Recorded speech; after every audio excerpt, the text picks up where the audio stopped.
Hello and welcome back to Amplify. My name's Bob Gentle, and every Monday I bring you interviews with experts, but today, Wednesday, you get just me. And today I wanted to talk about something which has come up a lot for me in the last couple of weeks, mainly because I've had some tremendous successes. And today I want to talk about email marketing, and in particular, I want to address the instinctive reaction I get from a lot of small business owners and larger business owners that email marketing just isn't relevant anymore. Why would we want to do email marketing when we've got all these fancy tactics that we can apply? Well, agencies don't often tell you this, but email marketing still drives more sales than pretty much any other digital marketing tactic. They don't like telling you this because, like blogging, podcasting and YouTube channels, it's really challenging to deliver email marketing as an external provider. Email marketing is difficult for several reasons, but for an agency, it makes a lot of sense to body swerve anything other than the monthly email blast or promotional mailing. It's the online equivalent of flyer drops. And although I'm not the biggest fan of this kind of email marketing, I do accept that even at this basic level, email marketing still works pretty well, and it's a lot cheaper than a real-world flyer drop. Agencies also don't really like email marketing because it can be very time-consuming when it's done as a standalone activity. And if you're going to create a lot of content that's only going to be used once, that looks a lot like an eroded profit margin to an agency. Email marketing is probably done badly more often than any kind of marketing, but it still works.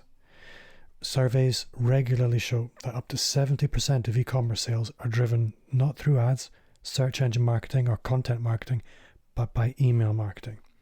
Smart marketers know, because of this, it makes much more sense that a large proportion of marketing budget should go towards activities that drive list growth. The reason being that if you can capture the email address of a prospect, you no longer have to depend on anyone else, such as Facebook or Google, for your ability to communicate with them. Although the 70% statistic I gave was for e-commerce, I've seen this work in pretty much every sector, from industrial generators, consulting services, tugboat chartering services, or selling private islands. Email marketing builds relationships, keeps you in front of mind, and when the prospect is ready to move, you're the person they know best. Clients I've worked with often worry that they don't want to be seen to spam prospects, and I totally get this, and I share their concern, but consider your own inbox for a second. How often do you experience actual negative emotions when you get an email? Probably not that often, and if you do, you are probably never going to use that business.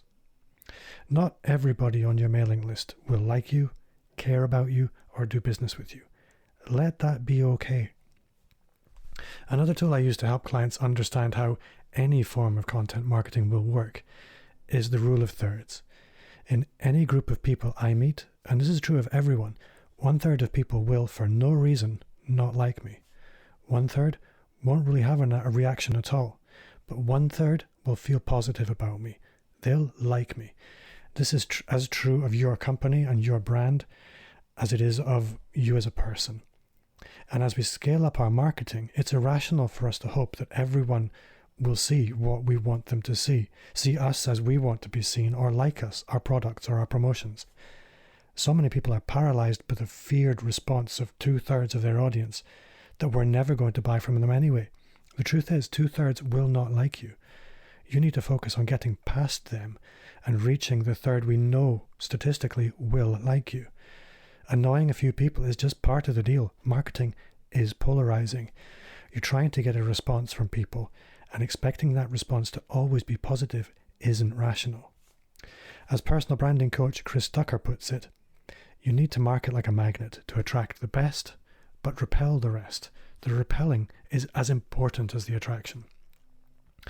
Email marketing can be quite hard work. For it to work best, you need to be consistent. Sporadic mailing out in a panic when you need to make some quick cash smells of desperation. For email marketing to work best, it's best to plan it into your wider content creation, and more importantly, your content repurposing strategy.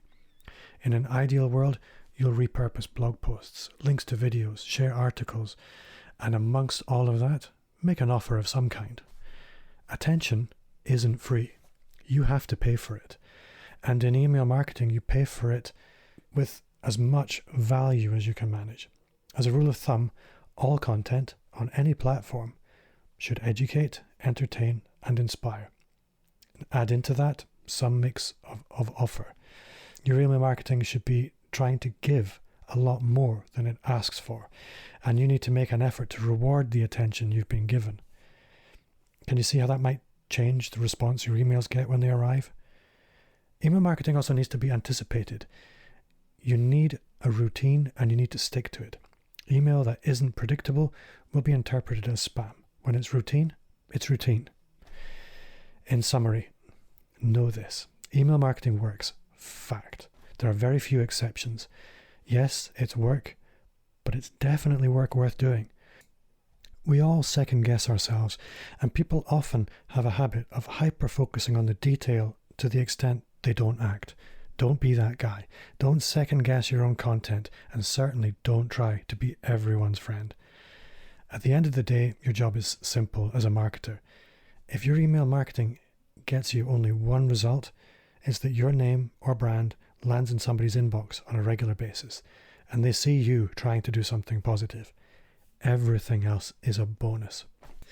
So thank you very much for joining me again on this Wednesday. I hope you're safe at home and the pandemic isn't coming too close, and the social isolation, social distancing isn't causing you too many problems in your business.